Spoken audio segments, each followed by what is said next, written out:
Hi folks, it's Leigh Farnell here. I want to talk a bit about team performance and how we can actually get the very best out of a team, be it a sporting team or a business team.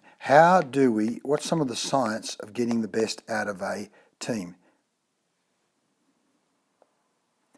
Well, one of the formulas I came across years ago was a formula from the book called The Inner Game of Golf, which says performance equals potential minus interference.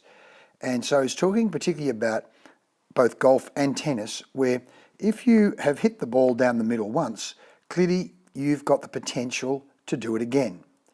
And the name of the game is, let's say I've got 100 units of potential, but I've got a whole lot of interference going on, be it physical interference, my feet are in the wrong place, I haven't trained, my brain's not in the right place, whatever the interference is, or my teammates or the crowd are actually interfering and talking.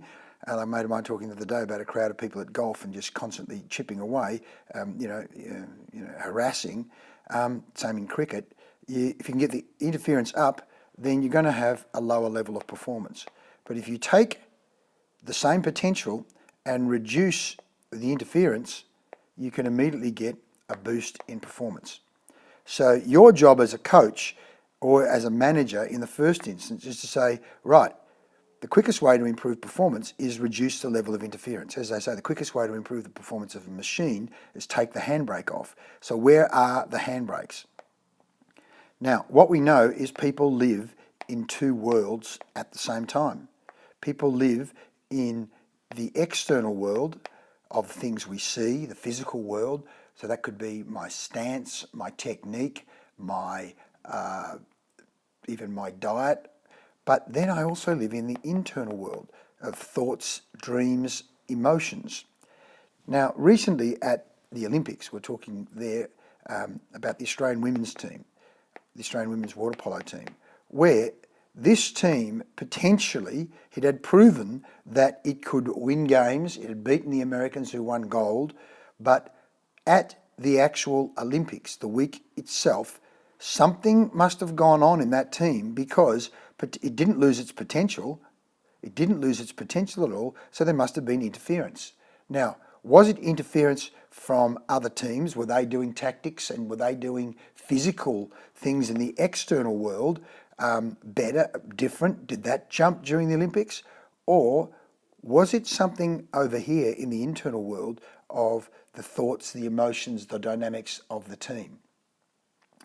From what I've heard, chances are it's over this side.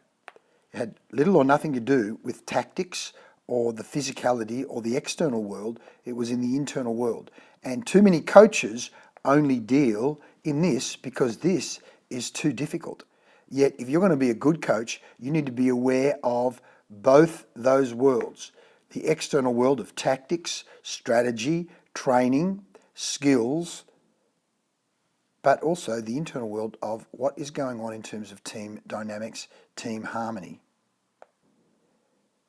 Now, in terms of team dynamics, team harmony, you need to make sure that the team has what we call a tight fruit bowl or context. The content is the players and their background and their skills. The context are things like, what are our team rules? What are our team goals? What's acceptable and unacceptable here? What is the code? How do we actually lead and how do we encourage and actually manage the thoughts, emotions, energy, confidence of the team? And that's a whole other world, which too many coaches know little or nothing about. Yet you can have a champion team on paper with all that potential, but you need to make sure that you minimize all that interference to maximize performance. Want more help with that? Touch base with me at Leigh Farnell Best Business, or in many ways, Leigh Farnell Best Teams, and I can spend some time with you. All the best.